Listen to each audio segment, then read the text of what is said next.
Hey, what's up everybody? It's Cami J Official and welcome to my video. It's Cami J Official, so let's start the show. To all my returning subscribers, hey! And to anybody that is new, welcome. Thank you so much for joining me, but let's go ahead and get right into the video. So today's video is going to be about how I unfortunately, inadvertently, pretty much destroyed my natural hair. I've been natural for about 6.5 years now. I actually big chopped in 2013. So 2013 I started, and in 2019 I decided to do another big chop because I just went through a series of unfortunate events. So basically my hair went from looking like this to now being like this.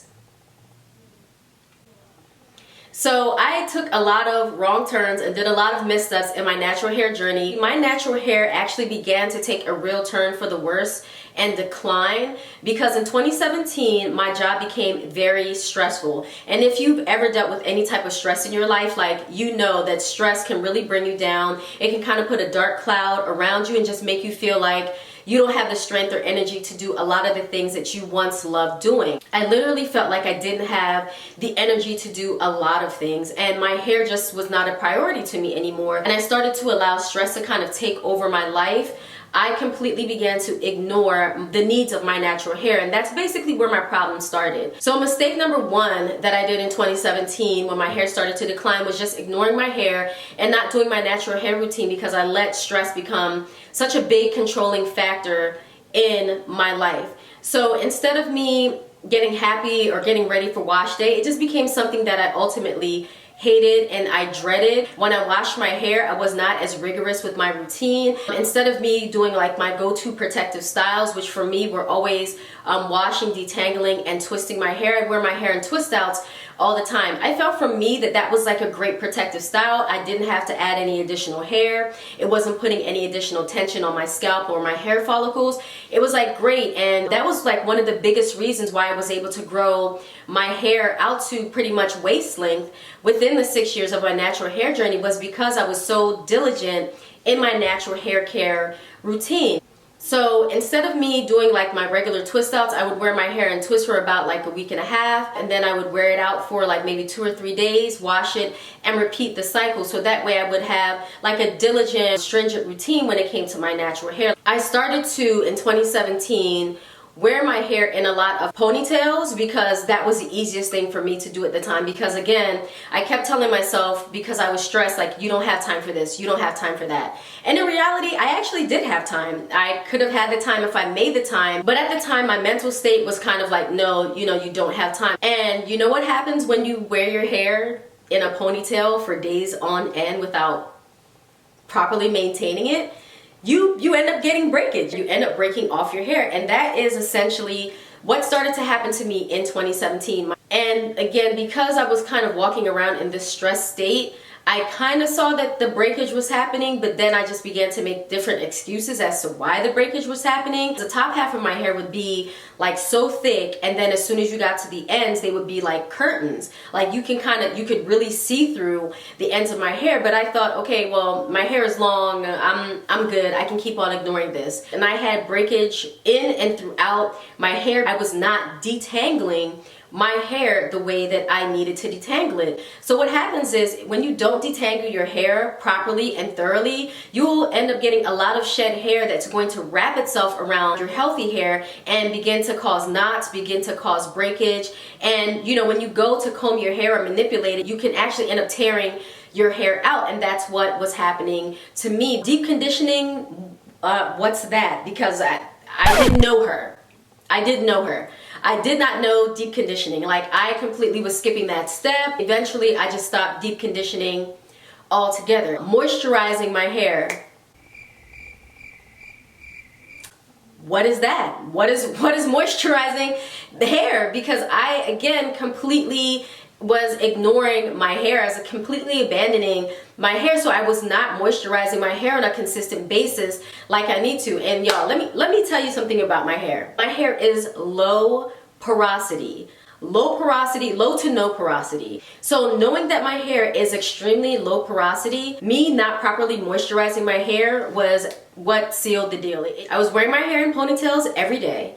I was not as diligent with my natural hair wash day routine and deep conditioning routine. I was not properly moisturizing my natural hair. And I was not trimming my hair, which all those things are a recipe for certain disaster when it comes to your natural hair. Please, please take it from me. Take it from me. I'm telling you the truth. I'm not lying to you. Those things in combination will definitely ruin and damage your natural hair. I am a living witness. Another thing that I did, which was the last thing that put the nail in the coffin for my natural hair, was in 2018. I took a trip to Italy with some of my girlfriends, and everything within me, every fiber of my being was screaming for me to wear my natural hair. I was like, Camille, just twist your hair and you can wear your hair in twists when you go to Italy. It's fine. Did I listen to myself? No. If I had listened to myself, I would not have experienced the most massive amount of breakage I've ever seen in my life. I got crocheted faux locks in my hair, and I'll insert a picture so you guys can kind of see the style. And I love them. They were great. But the one thing is that I know about my hair, again, because my hair is low porosity, and low porosity hair is extremely prone to breakage. It's naturally susceptible to breakage because, again, it does not hold moisture. It cannot retain moisture well. I got the faux locks crocheted in. The person that did the braids, she can braid. She's not heavy-handed. She does not have a tight, tight grip. She doesn't, braid your hair so tight that people can start to see your thoughts. She doesn't braid tight at all. But the one thing I forgot is, even if your hair is not tight, because you have something foreign in your hair that is heavier than your hair would naturally be, it was pulling on my scalp. It was pulling on my edges. And again, this was not the braider's fault. It was me, because I already know how I am. I already know my hair. I already know my hair texture. I know how my hair is going to react. I told myself I am actually going to take them out as soon as I got back. The trip was about a week. When I got back, of course, I was super lazy, and I did not take them out after a week. I took them out after a month and a half, which is, again, you guys can see the pattern that is going on here. It's not a positive pattern. When I went to go take my hair out, instead of me immediately going to deep condition, detangle my hair, guess what I did, y'all? Guess what I did after I came back from Italy and took these crochets out? You're right, you guessed it. I put my hair back in a ponytail. I put my hair back in a ponytail.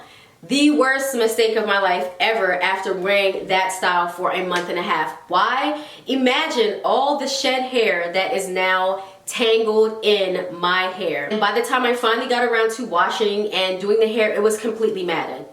The center of my hair, the side of my hair, the back of my hair, matted. It was matted. It was matted, and I wanted to cry. It was matted. I wanted to cry because I'm like, oh my God, I ruined my natural hair. Like, y'all, my hair was coming out by the handfuls.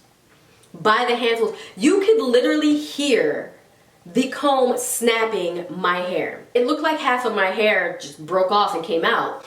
And then when I went to go twist out my hair, that was it. Murder, she wrote. That was it. I honestly sat back to myself and I said, it is amazing how many things can decline quickly in your life when you're just not paying attention, when you stop paying attention, when you stop caring. It's amazing how many things can just go left. And that's pretty much what happened to my hair. And it's like, when you wake up from that fog, you're shocked because you just didn't know. It's like somebody who wakes up and is like, how did it get this bad? So my plan from 2018 to now, to 2019, I started to take a multivitamin. I took the GNC Women's Multivitamin. It had biotin in it. And also my doctor recommended it anyway to, be on a multivitamin. So I started taking that, and I started to do the routine that has always worked for my natural hair. A lot of times people say if it ain't broke, don't fix it. Many times they're right. Sometimes we're out here, we're looking for the next best thing. We're looking for the latest and greatest, when honestly Old Faithful will get you to where you need to be, or get you back, I should say, to where you want to be, which is what I'm doing, which is where I am right now in my natural hair journey. I'm trying to get back to the place where I was. It's a learning experience. You live and you learn. It made me understand, though, that I was not as appreciative of my hair as I should have been. I was not as grateful for a lot of things in my life as I should have been. And it makes me reflect on those, and it's made me a more thankful person, and I'm glad because of it. I know it might sound crazy, but I'm glad because of it, because it made me realize I never really appreciated my hair. So that's pretty much the story of how I destroyed my natural hair. Don't be like me, guys. Don't be like me. Don't let work or situations stress you out to the point where you stop caring about yourself, where you stop giving yourself that attention, that self-care. Listen, I am a mom. I work full time. I do music as well on the side. I do a lot of different things, but all of those things do not negate the fact that I deserve self-care. I need to step up my game when it comes to loving myself, caring for myself, and doing those things in which I feel I am most fulfilled. And if you feel fulfilled in taking care of your hair, do that. If you feel fulfilled in working out, do that. If you feel fulfilled in doing music or whatever else, do that. Do those things. Take hold of those things, because those things nurture you not only, physically, but I believe that they nurture your soul as well. Yeah, guys, thank you so much for joining me. If you like what you saw here today, please go ahead and subscribe. Have a great day, guys. Bye.